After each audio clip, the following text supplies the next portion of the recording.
It dawned on us because we started discussing these things in NAACP meetings.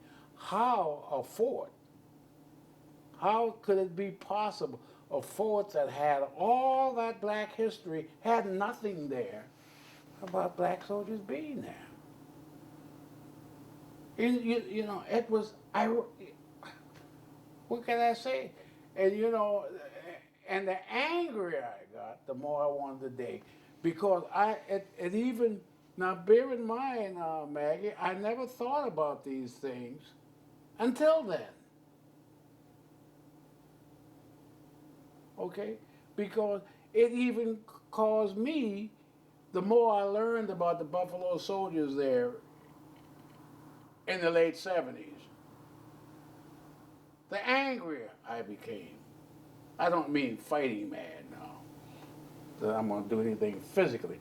But I could recall growing up here in Charleston every Saturday, I was at the movie. I love the Western, what we call the shoot 'em up. Every Saturday I was there for that matinee unless I was in trouble at home. You know, every Saturday I saw a lot of cowboys and Indians. I saw a lot of John Wayne, but I never saw a Buffalo Soldier. And that upset me. Okay, never saw one.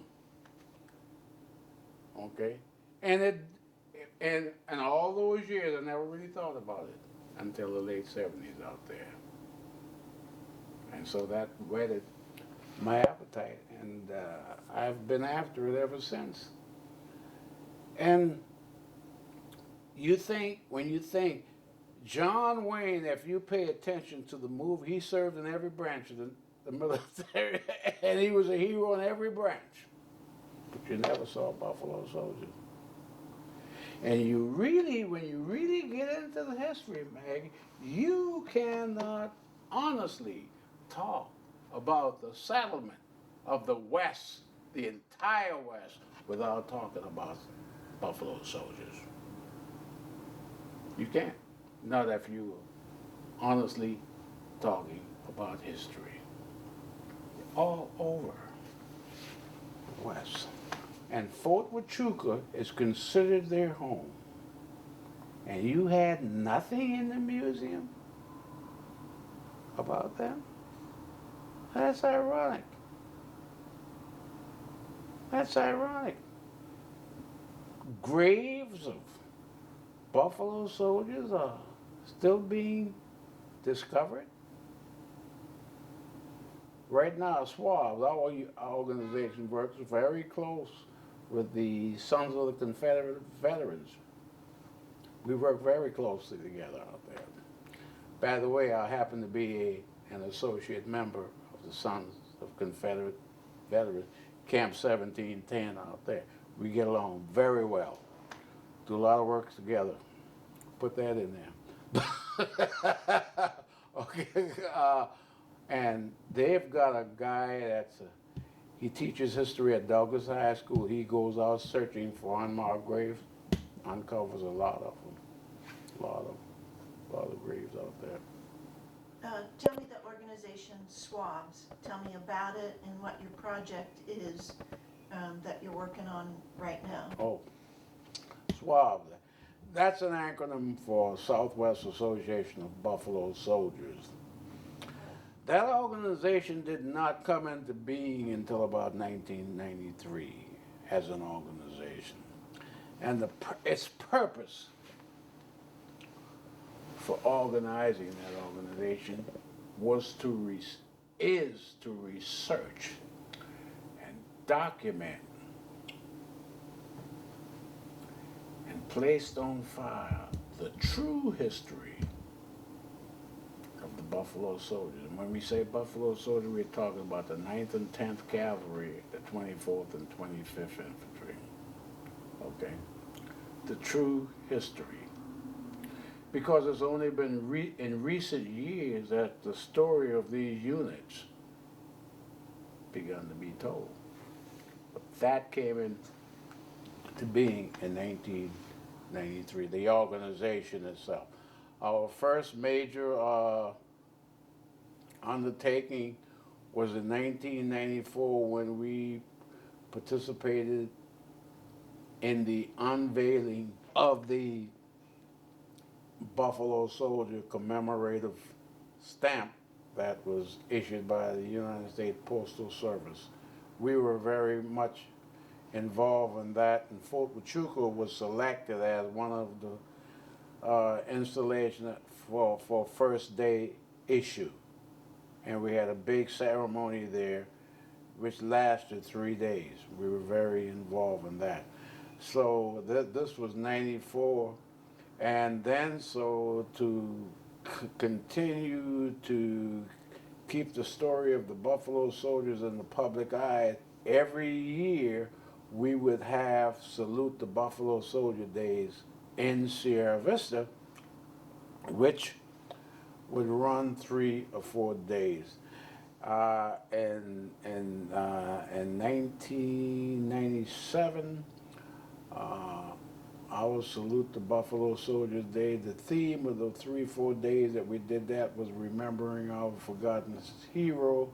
And this was the year when we saluted or honored I think it was 6 or 7 black military men, some trained at Fort Huachuca in World War II, that had not received the Medal of Honor that they had rightly earned until 97 when President Clinton made the award.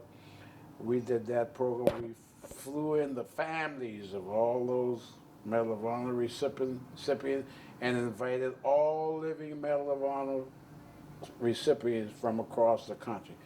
That was one of the best programs we ever did do. Okay. And then began 1998, 99, 2000, somewhere around there, we took on the biggest project we've ever faced that we're currently involved in, and which is ongoing, to save and rehabilitate the former Mountain View Colored Officer Club that sits there on Fort Huachuca, 17,350 square foot. That's the project that we're working on right now. It's a slow project. The first phase of that project was to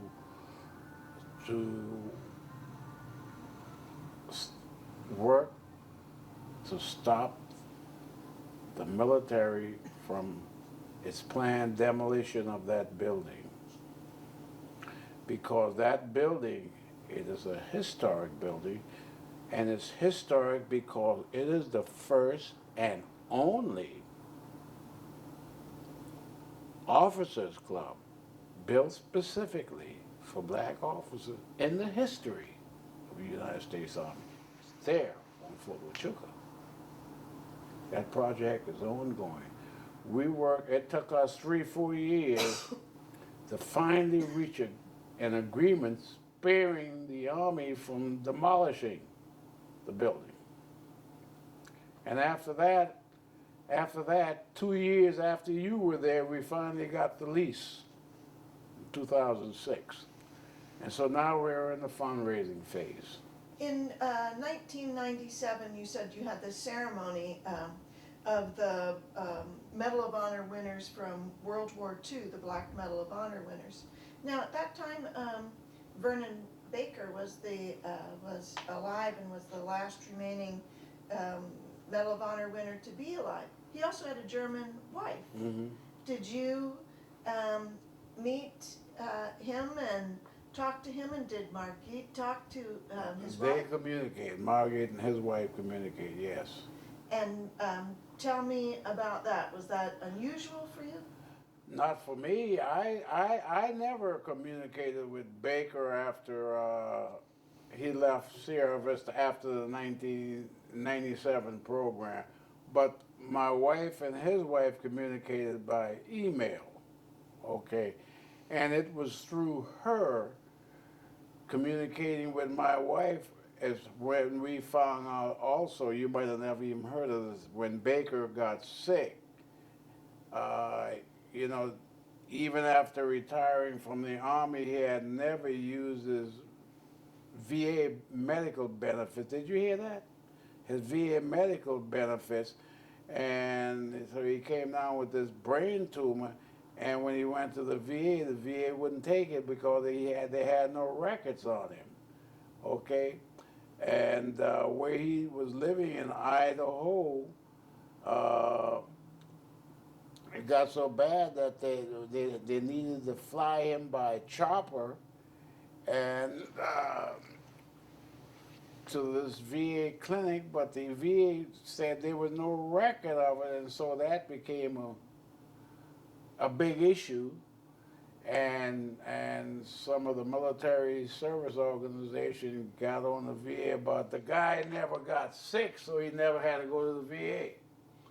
And finally, it took him. So in Sierra Vista, us SWABS, we took up donations and sent it to his wife.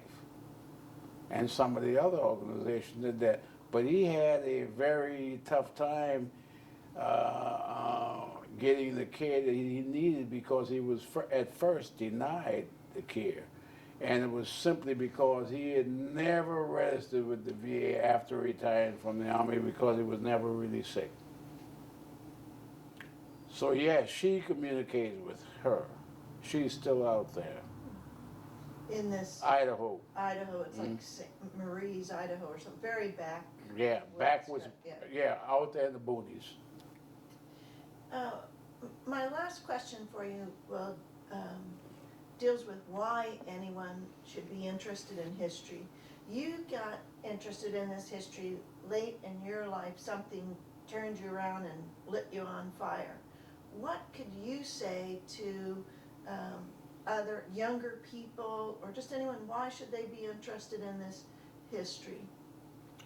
I really think that young people should be interested. History is beautiful, beautiful history. It opens up a new world for you. For me, it did. It tells you why things are like it is today. You know, how did this get to be like this? No matter what type of history it is. How did this happen? Why are we like we are today? You can find it in history. What happened here? What happened there? If you take my family as an example, nobody knows more about the family history than me. And I've documented a lot of it. And you want to know something? My cousins, my sisters and brother, when they want to know something about the family, come to me. Ask Tom. You know why? Because this too, I didn't begin to dig into the family history till after the 70s also. But once I got going into history, I went beyond a lot of things. I tell my children, know your history. Know the history of the country. Know the history of the world. Pay attention to current events, don't you? You've got to. It's a beautiful thing. It's beautiful, interesting. For me, there's some history that's spellbinding to me. But it's not pretty history. Sometimes what you're researching and looking at is not a pretty picture of America nor Germany. No, but it tells you why. You can find the answers. Oh, Germany don't have a beautiful. No, by no means. Matter of fact, I'm reading a book right now. It's, I guess about 200 pages. Nazis and anti-Semitism. No, they don't have. We don't have a beautiful history here too. And that doesn't make you feel disconnected to the past? some people say that you should be teaching the good stories in history to get people interested in history. I don't know whether I feel disconnected or but I know there are times that it's made me angry, very angry. There are times that it's made me so angry that I didn't know what to say. I had to stop and catch my breath. But when you look at the history, particularly my generation, and maybe yours too, and the generation, whether you're a historian, you're a trained historian, it's just a passion. It's a passion with me, and probably a passion with you too. But when I look at the history that we were taught in school, it gets my goat. So many lies.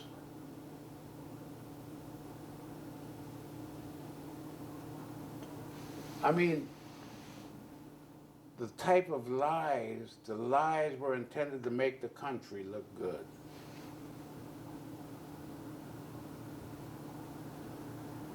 Is that correct, from? I would agree with you, and then you have to connect people to stories some other way. I think also with the unrest on the college campuses on the college campuses across the country during the 70s, didn't that have something to do with it? About all the lies they had been pumping out? So, Mr. Stoney, here's my last question for you. Yes, ma'am, Miss Morehouse. You are in the South right now, and you were raised in the South, Mhm. but you have gone west when you were a young man. Do you consider yourself a Southerner? Me? Yeah, I suppose. I can't change that. I can't change that. And how else would you consider yourself? An American, a Westerner, a soldier? I can't. I'm an American. I'm an American. You know, I'm an American first. I was a soldier, a professional one. Okay? But I'm an American. And whatever region that I come from in the country, I'm an American, period. And I'm an American, as I see it, who just happen to be black. And the other thing, I disapprove of this African American crap. I don't know where that started. I don't know who put that moniker on us. Okay? If I was an immigrant from from a country in Africa somewhere, and somebody want to call me, if I was from, as an example, if I was from Angola and became naturalized, and somebody wanted to say, well, I'm Angolan American, I could accept that. But Africa is a continent with maybe as many as 50 different countries there. And most of the slaves in this country came from Western Africa. Now, I happened to was stationed in East Africa, named Ethiopia, for 30 months. Okay? So I don't know how, I don't know now, I acknowledge that somewhere in the family tree my forebears came from somewhere in Africa. I don't know where. Somewhere in Western Africa. But I know that our tree goes back, I mean, from what I know, back to my great-great, and probably before that. So I don't know how anybody could refer to me or any other black like me as African American. I don't know where that came from. When you went abroad, you were Korea, Germany, a couple of tours. You went to Vietnam, and I'm sorry we hadn't talked about that. You go to Africa. Yes. Do you discover your kind of Americanness when you're abroad, or do you feel it when you first went into the military, or where are your first stirrings, I'm an American? Where did I discover that? I always knew I was American. I always knew that. There was never a question in my mind about that. I knew I was American when I had to go on riot duty as a military man in 1968. I've been on riot duty with my military unit in Washington, D.C. Now, my unit from Fort Huachuca was preparing to fly to Washington for riot duty in the wake of Dr. King's murder. To be very honest, I did have some misgiving, but I got over it real fast. Did you, in that time that you were in Washington, were there encounters or engagement? Were there riots? Yeah. But my misgiving came before we left Fort Huachuca. I'll never forget that. And this was, after Dr. King was assassinated, then my unit went on alert immediately. And so we were all assembled in the brigade assemble area, and then we were packed, ready to go. And then the word came down that if you people that are married and you have your wife living in the housing on the base can go home for a little while, you know. And I will never forget that I was sitting at the dinner table with the ex and my kids, and we were eating, and I said to her, you know, I had misgiving when I was sitting at that table, and I said, you know, I don't want to go out there. I really don't want to go out there. But I was NCO at this time, and I had men under me, you know, and they came first. And I said, I don't want to go out there because I don't want to, and this is what I said, I don't want to harm any of those brothers. And you know what? My ex looked at me, and she says, you just going out there and do your duty. They ain't gonna see you. What they're gonna see is that uniform, that's all. And I felt relief when she said that. What they're gonna see is your uniform, that's all. And they don't care. And I just felt like the whole building was lifted off my shoulder. So when I left, I was over that. And you did your job, and they Right. brought you back to Fort Huachuca? Or Yeah. Oh yeah, my unit was stationed here. We just went up there temporarily to help quell the riot, and then back to Fort Huachuca. Did you have any kind of personal encounters with someone who was rioting? You must understand why they're... Oh, I understood why they were rioting. That's why I had the misgiving until my wife says they ain't gonna see nothing but your uniform, and not care who you are. You see? And did you have personal encounters, or were you Yeah. mostly just watching your men? Yes, but yes, we had personal encounters. People stealing TV, busting windows, and you try to stop them. But we had general orders not to harm anyone. And so you're restoring order. But do not harm them at all. And then I was also, this was 1968, 2 months after, this was April of 68, 2 months later I found ourselves on standby riot duty in Memphis, but nothing happened in Memphis when Robert Kennedy was murdered. So even in the military, you're expected to go out and encounter civilians in race relations or disrelations, if you will. Yes, but I guess, you know, it's growing up in the South and going into the military, I guess, you know, you become, you know, I guess you can, we had experience with that. So I guess you could say that we knew how to act. We knew how to avoid it, or I don't know. Some people might say you knew your place or something like that, or how you avoid it. And, you know, you just avoid it and go on. I don't. Nobody in my family ever told me to hate whites, and I don't. I'm seeing a pattern here. You know, the ex-mayor, Thomas P. Stoney, wanted you to become one of the policemen, and ultimately you do become, you know, someone who's keeping the order and a policeman in the military, out keeping civilians in order. It's quite a twist, huh? It's quite a twist. I guess I would have became a cop if I had stayed and not go back to the military.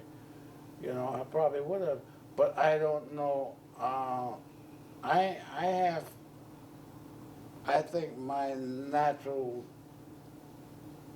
personality or DNA, I have compassion for people.